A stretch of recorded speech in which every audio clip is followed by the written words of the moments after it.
ಮೋದಿ ಅಲೆ 2014ರಿಂದ 2019 ಮತ್ತು 2020 ತನಕ ಸುದೀರ್ಘ 6 ವರ್ಷಗಳ ಕಾಲ ಬಹುಪಾಲು ಮಾಧ್ಯಮಗಳು, ಮೈನ್ ಸ್ಟ್ರೀಮ್ ಮಾಧ್ಯಮಗಳು ಅಥವಾ ಮೋದಿಯ ಭಜನೆ ಮಾಡುವಂತಹ ಮಾಧ್ಯಮಗಳು ಅಂತ ಇಟ್ಕೊಳ್ಳೋಣ, ಹೇಳ್ತಾ ಬಂದಂತಹ ಮತ್ತು ಒಂದು ವ್ಯವಸ್ಥೆಯನ್ನ ಸೃಷ್ಟಿಸಿದ್ದು, ಒಂದು ಭೂತವನ್ನ ಸೃಷ್ಟಿಸಿದ್ದು ಮೋದಿ ಅಲೆ ಅಂತ. ಮೋದಿ ಅಲೆ ನಿಜಕ್ಕೂ ಇದೆಯಾ, ಇತ್ತ, ಇಲ್ವಾ? ಮೂರು ಕೂಡ ಬಹುಮುಖ್ಯ ಪ್ರಶ್ನೆ. 2014-19 ಮಧ್ಯದ 2 ಲೋಕಸಭಾ ಚುನಾವಣೆಗಳು, ಸಾರ್ವತ್ರಿಕ ಚುನಾವಣೆಯ ಸಂದರ್ಭದಲ್ಲಿ ಮೋದಿ ಅಲೆ ಸಾಕಷ್ಟು ಕೆಲಸ ಮಾಡಿದೆ ಅನ್ನೋದು ನಮ್ಮ ಮಾಧ್ಯಮಗಳು ಈಗಲೂ ಕೂಡ ಹೇಳ್ತವೆ, ರಾಜಕೀಯ ವಿಶ್ಲೇಷಕರು ಕೂಡ ಅದನ್ನ ಸ್ಪಷ್ಟವಾಗಿ ಒಪ್ಕೋತಾರೆ. ಆದ್ರೆ ಈಗ ಅಂದ್ರೆ 2023-24 ಮಧ್ಯೆ ಇಬ್ಬರು ನಾಯಕರ ಹೇಳಿಕೆಗಳು ಎಲ್ಲೋ ಒಂದ್ ಕಡೆ ಮೋದಿ ಅಲೆ ಗೌಣವಾಗಿದೆ, ಇಲ್ಲವೇ ಇಲ್ಲ ಅನ್ನೋದಕ್ಕಿಂತಲೂ ಹೆಚ್ಚಾಗಿ ಮೊದಲಿನಷ್ಟು ಉಚ್ಛ್ರಾಯ ಸ್ಥಿತಿಯಲ್ಲಿ ಇಲ್ಲ ಮೋದಿ ಅಲೆ ಅನ್ನೋದು ಸ್ಪಷ್ಟವಾಗುತ್ತೆ. ಕಾರಣ ಏನು? 2023 ಕರ್ನಾಟಕ ವಿಧಾನಸಭಾ ಚುನಾವಣೆಗೂ ಮುಂಚೆ ಸೆಪ್ಟೆಂಬರ್ 20, 2021 ದಾವಣಗೆರೆಯಲ್ಲಿ 3 ದಿನಗಳ ಕಾಲ ನಡೆದಂತಹ ಬಿಜೆಪಿಯ ಕಾರ್ಯಕಾರಿಣಿ ಸಭೆಯಲ್ಲಿ ಖುದ್ದು ಮಾಜಿ ಮುಖ್ಯಮಂತ್ರಿ BS ಯಡಿಯೂರಪ್ಪ ಅವರು ಸ್ಪಷ್ಟವಾಗಿ ಹೇಳಿದ್ರು, ಕರ್ನಾಟಕದಲ್ಲಿ ಕಾಂಗ್ರೆಸ್ ಬಲಿಷ್ಠವಾಗಿದೆ, ಕಾಂಗ್ರೆಸ್ನ ನಾಯಕರು ಬಲಿಷ್ಠರಾಗಿದ್ದಾರೆ, ನಾವು ಮೈಮರೆತು ಕೂತ್ಕೋಬಾರ್ದು, ಬರೀ ಮೋದಿ ಅಲೆ ಅನ್ನೋ ಭ್ರಮೆಯಲ್ಲಿ ತೇಲಾಡಬಾರ್ದು, ನಾವು ನಮ್ಮ ಕಾರ್ಯಕ್ರಮಗಳನ್ನ ಹೇಳೋ ಮೂಲಕ ವೈಯಕ್ತಿಕ ವರ್ಚಸ್ಸಿನ ಮೂಲಕ ಗೆಲ್ಲಬೇಕು ಅನ್ನುವಂತಹ ಮಾತನ್ನ ಹೇಳಿದ್ರು. ಕೇಂದ್ರದ ನಾಯಕರು ಯಡಿಯೂರಪ್ಪ ಅವರ ಮಾತುಗಳನ್ನ ತುಂಬಾ ಗಂಭೀರವಾಗಿ ಪರಿಗಣಿಸಿದ್ರು. ಮಾಜಿ ಮುಖ್ಯಮಂತ್ರಿ, ಮಾಜಿ ಮಾಸ್ ಲೀಡರ್ ಯಡಿಯೂರಪ್ಪ ಅವರ ಈ ಮಾತು 2023 ಕರ್ನಾಟಕ ವಿಧಾನಸಭಾ ಚುನಾವಣೆಯ ರಿಸಲ್ಟ್ ನಲ್ಲಿ ಬಹುದೊಡ್ಡ ಪರಿಣಾಮ ಬೀರಿತ್ತು. ರಿಸಲ್ಟ್ ಹಾಗೆ ಬಂತು. ಕಾರಣ ಯಾಕೆ?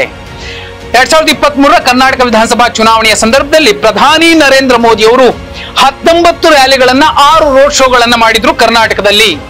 ಈ ರ್ಯಾಲಿ, ಈ ರೋಡ್ ಶೋಗೆ ಕನಿಷ್ಠ ಬಿಜೆಪಿ 113 ಸ್ಥಾನವನ್ನ ಪಡಿಬೇಕಿತ್ತು. ಆದ್ರೆ ಬಿಜೆಪಿ ಪಡೆದಿದ್ದು ಕೇವಲ 66 ಸ್ಥಾನ. ಅಲ್ಲಿ ಸ್ಪಷ್ಟವಾಗಿತ್ತು ಕರ್ನಾಟಕದಲ್ಲಿ ವಿಧಾನಸಭಾ ಚುನಾವಣೆಯ ಸಂದರ್ಭದಲ್ಲಿ ಮೋದಿ ಅಲೆ ಇಲ್ಲ ಅನ್ನೋದು. ಇದೀಗ ಬಳ್ಳಾರಿಯಲ್ಲಿ ಮಾಜಿ ಸಚಿವ ಯಡಿಯೂರಪ್ಪ ಅವರ ರೀತಿಯಲ್ಲೇ ತಮ್ಮ ತಾಕತ್ತನ್ನ ತೋರಿಸೋಕೆ ಪ್ರಾದೇಶಿಕ ಪಕ್ಷವನ್ನ ಕಟ್ಟಿ ಅವರಿಗಿಂತ 2 ಕಡಿಮೆ ಸ್ಥಾನ ಗೆದ್ದಂತಹ ಬಿ ಶ್ರೀರಾಮುಲು ಅವರು ಸ್ಪಷ್ಟವಾಗಿ ಹೇಳಿದ್ದಾರೆ, ಪಕ್ಷದ ನಾಯಕರು ಸ್ವಂತ ವರ್ಚಸ್ಸು ಬೆಳೆಸ್ಕೊಳ್ಬೇಕು, ಮೋದಿ ಹವಾದ ಮೇಲೆ ಎಷ್ಟು ವರ್ಷ ಅಂತ ಗೆಲ್ತೀರಿ, ಸಾಧ್ಯವಾಗೋದಿಲ್ಲ ಈ ಸಲ ಅನ್ನುವಂತಹ ಧಾಟಿಯಲ್ಲಿ ಬಿ ಶ್ರೀರಾಮುಲು ಅವರು ಮಾತಾಡಿದ್ದಾರೆ. ವಿಶೇಷ ಅಂದ್ರೆ ಬಹುಪಾಲು ಮಾಧ್ಯಮಗಳು ಈ ಸುದ್ದಿಯನ್ನ ತಗೊಂಡಿಲ್ಲ. ಸುವರ್ಣ ನ್ಯೂಸ್ ವೆಬ್ಸೈಟ್ ನಲ್ಲಿ ಈ ಸುದ್ದಿ ಸ್ಪಷ್ಟವಾಗಿ ಇದೆ.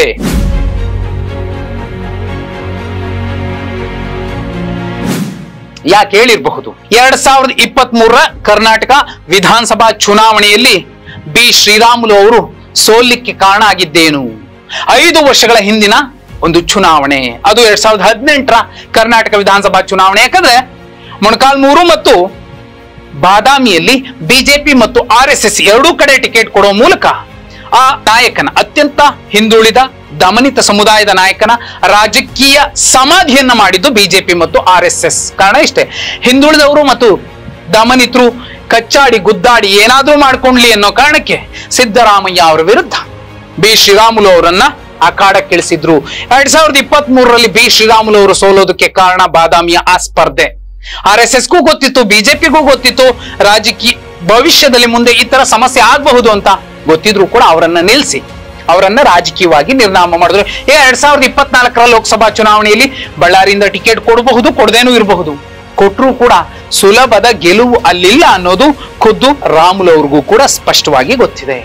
ಯಾಕೆ ಈ ಮಾತನ್ನ ಹೇಳಿರಬಹುದು, ಮೋದಿ ಹವಾ, ಮೋದಿ ಅಲೆ ನಂಬ್ಕೋಬೇಡಿ ಅಂತ. ರಾಜ್ಯದಲ್ಲಿ 25 ಸಂಸದರು ಗೆದ್ರು ಕಳೆದ 2019 ಲೋಕಸಭಾ ಚುನಾವಣೆಯಲ್ಲಿ. ಬಿಜೆಪಿಯ ಕಾರ್ಯಕರ್ತರಿಗೇನೆ ಕೇಳಿದ್ರೆ 25 ಜನರ ಹೆಸರನ್ನ ಹೇಳೋಕ್ಕಾಗೋದಿಲ್ಲ. 4 ಜನ ಸಚಿವರು ಬಂದ್ರು, ಕೇಂದ್ರದ ಸಚಿವರು. ಯಾರ ಸಾಧನೆ ಏನು ನೋಡಿ. ಉಡುಪಿ ಚಿಕ್ಕಮಗಳೂರು ಲೋಕಸಭಾ ಕ್ಷೇತ್ರದ ಸಂಸದೆ, ಹಾಲಿ ಕೇಂದ್ರದ ಮಂತ್ರಿ ಶೋಭಾ ಕರಂದ್ಲಾಜೆ ಅವರಿಗೆ ಅವರದೇ ಕ್ಷೇತ್ರದಲ್ಲಿ ಗೋ ಬ್ಯಾಕ್ ಅಭಿಯಾನ ಶುರುವಾಗಿದೆ. ಅವ್ರು ಮಾಡಿರುವಂತಹ ಸಾಧನೆ ಏನು? ಏನಾದ್ರೂ ಕೆಲಸ ಮಾಡಿದಾರಾ? ಕೆಲಸ ಮಾಡಿಲ್ಲ ಅಂತಲೇನೆ ಅಲ್ಲಿನ ಜನ 1 ಲಕ್ಷ ಓಟನ್ನ ಹಾಕ್ತೀವಿ ಅನ್ನುವಂತಹ ಸ್ಪಷ್ಟ ಸಂದೇಶವನ್ನ ರವಾನಿಸಿದ್ದಾರೆ, ಅವರಿಗೆ ಟಿಕೆಟ್ ಕೊಡಬೇಡಿ ಅಂತ. ಅರೆ ರಾಜ್ಯದಲ್ಲಿ ಮಾಜಿ ಸಚಿವರಾಗಿದ್ದವರು ಕೇಂದ್ರದಲ್ಲಿ ಸಚಿವರಾಗಿದ್ದಾರೆ.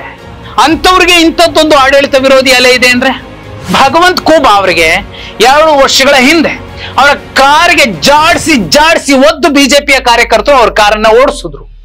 ಮಾಜಿ ಕೇಂದ್ರದ ಸಚಿವರಿದ್ದಾರೆ, ಅವರ ಕಾರಿಗೆ ಅಷ್ಟರ ಮಟ್ಟಿಗಿನ ಹೊಡೆತ ಬಿತ್ತು ಅಂದ್ರೆ 2023 ಕರ್ನಾಟಕ ವಿಧಾನಸಭಾ ಚುನಾವಣೆಯ ಪ್ರಚಾರದ ಸಂದರ್ಭದಲ್ಲಿ ಆದಂತಹ ಘಟನೆ ಇದು. 2024ರಲ್ಲಿ ಅವ್ರು ಗೆಲ್ಲೋಕಾಗತ್ತಾ?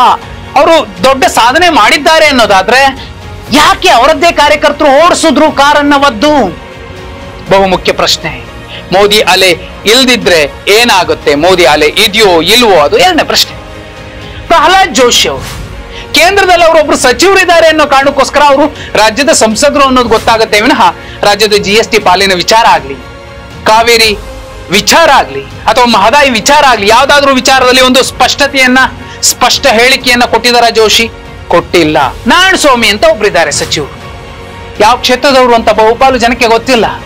ಅವರು ಕೇಂದ್ರದ ಸಚಿವರಾಗಿದ್ದಾರೆ ಅನ್ನೋ ಕಾರಣಕ್ಕೋಸ್ಕರ ಅವರೊಬ್ರು ಸಂಸದರು ರಾಜ್ಯದಲ್ಲಿ ಇದ್ದಾರೆ ಅನ್ನೋದು ಸ್ಪಷ್ಟವಾಗಿ ಗೊತ್ತಾಗತ್ತೆ. ಇನ್ನು ಪ್ರತಾಪ್ ಸಿಂಹ ಅವರು ಗೊತ್ತಿರ್ಬೇಕು, ಯಾಕಂದ್ರೆ ಅತಿ ದೊಡ್ಡ ಭದ್ರತಾ ವೈಫಲ್ಯಕ್ಕೆ ಕಾರಣಕರ್ತರಾದವರು, ಪಾಸ್ ಕೊಟ್ಟವರು ಅವ್ರು ಗೊತ್ತಿರ್ಲೇಬೇಕು. ಆದ್ರೆ ಅವ್ರು ಈ ಸಲ ಮೈಸೂರು ಕೊಡಗು ಲೋಕಸಭಾ ಕ್ಷೇತ್ರದ ಟಿಕೆಟ್ ಪಡ್ಕೋತಾರ ನಿಂತ್ಕೋತಾರ ಗೊತ್ತಿಲ್ಲ. ಯಾಕಂದ್ರೆ 2014-19 ಮಧ್ಯೆ ಹೇಳ್ತಾರೆ ನಾನು ಕೊಡಗಿಗೆ ಟ್ರೈನ್ ತರ್ತೀನಿ, ಇಲ್ಲ ಅಂದ್ರೆ ನಾನು ಮತ್ತೆ ಸ್ಪರ್ಧಿಸೋದಿಲ್ಲ ಅಂತ. ಆದ್ರೂ 19ರಲ್ಲಿ ಸ್ಪರ್ಧೆ ಮಾಡ್ತಾರೆ, ಗೆಲುವನ್ನ ಸಾಧಿಸ್ತಾರೆ. ಜೊತೆಲಿ ಅವರ ಕ್ಷೇತ್ರದ ವ್ಯಾಪ್ತಿಯಲ್ಲಿ 4 ಕಿಲೋಮೀಟರ್ ರಸ್ತೆ ಬಂದಿದೆ, ಅಷ್ಟಪಥ ರಸ್ತೆ. ಆ ರಸ್ತೆ ನಂದೇ, ಬೆಂಗಳೂರಿಂದ ಮೈಸೂರಿಗೆ ಹಾಕ್ಸಿರೋದೇ ನಾನು ಅನ್ನುವಂತಹ ದಾಟಿಯಲ್ಲಿ ಮಾತಾಡ್ತಿದ್ದಾರೆ.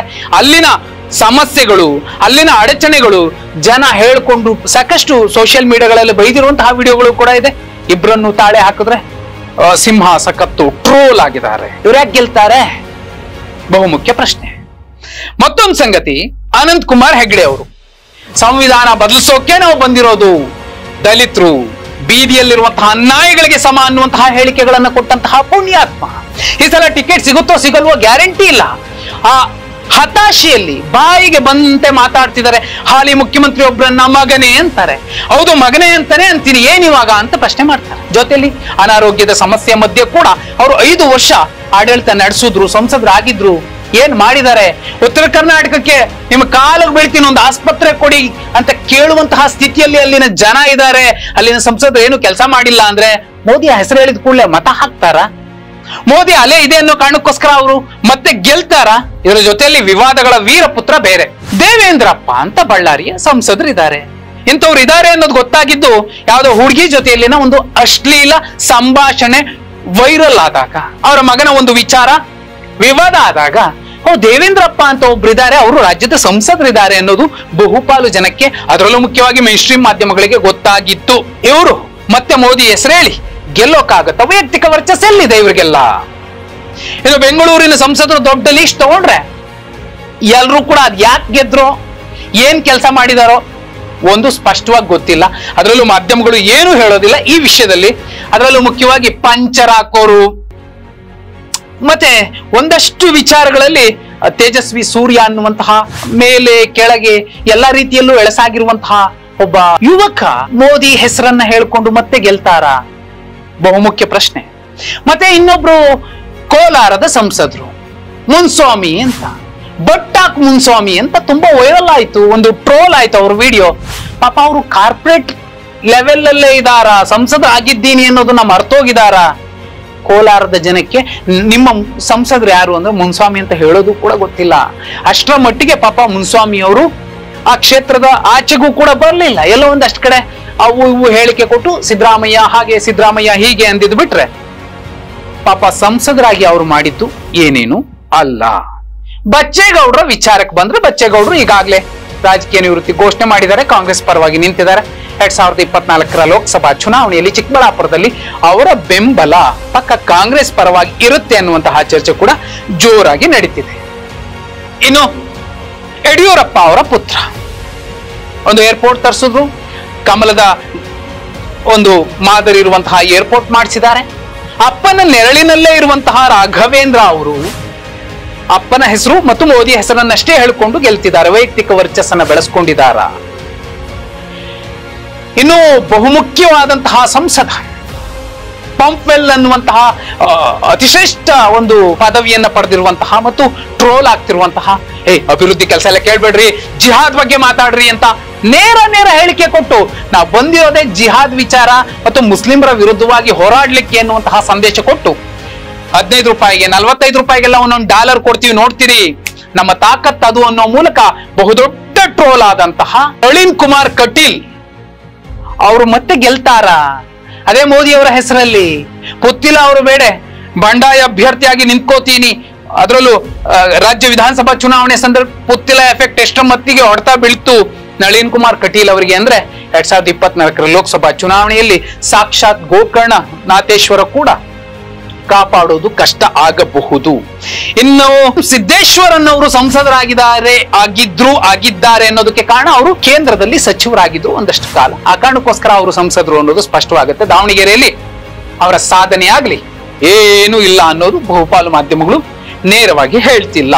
ಇನ್ನು ಕೊಪ್ಪಳ, ರಾಯಚೂರು, ಚಿಕ್ಕೋಡಿ, ಬಾಗಲಕೋಟೆ, ವಿಜಯಪುರ ಇದೆಲ್ಲ ಲೋಕಸಭಾ ಕ್ಷೇತ್ರಗಳಿದಾವೆ, ಇಲ್ಲೆಲ್ಲ ಒಬ್ಬೊಬ್ರು ಸಂಸದರಿದೆ ಅನ್ನೋದು ತೀರಾ ಹುಡುಕಿ ಗೂಗಲ್ ಮಾಡಿದ್ರೆ ಮಾತ್ರ ಗೊತ್ತಾಗುತ್ತೆ. ಇಷ್ಟು ಲಿಸ್ಟ್ ನೋಡಿದಾಗ ಎಲ್ಲರೂ ಸೀನಿಯರ್ಸ್ ಇದ್ದಾರೆ, ವೈಯಕ್ತಿಕ ವರ್ಚಸ್ಸು ಯಾರಿಗೂ ಕೂಡ ಇಲ್ಲ. ಆದ್ರೂ ಮೋದಿ ಅಲೆಯಲ್ಲಿ ಗೆಲ್ಲಬಹುದು ಅನ್ನುವಂತಹ ಲೆಕ್ಕಾಚಾರ ಏನಾದ್ರೂ ಇದ್ರೆ ಅದು ಅಸಾಧ್ಯ ಅನ್ನೋದನ್ನ ಹೇಗೆ 2023 ಚುನಾವಣೆಗೂ ಮುಂಚೆ BS ಯಡಿಯೂರಪ್ಪ ಅವರು ಹೇಳಿದ್ರು, 2024 ಲೋಕಸಭಾ ಚುನಾವಣೆಗೂ ಮುಂಚೆ B ಶ್ರೀರಾಮುಲು ಅವರು ಕೂಡ ಹೇಳ್ತಿದ್ದಾರೆ. ಅವತ್ತು 66 ಬಂದಿತ್ತು, ಈ ಸಲ ಎಷ್ಟು ಬರಬಹುದು? 6, 16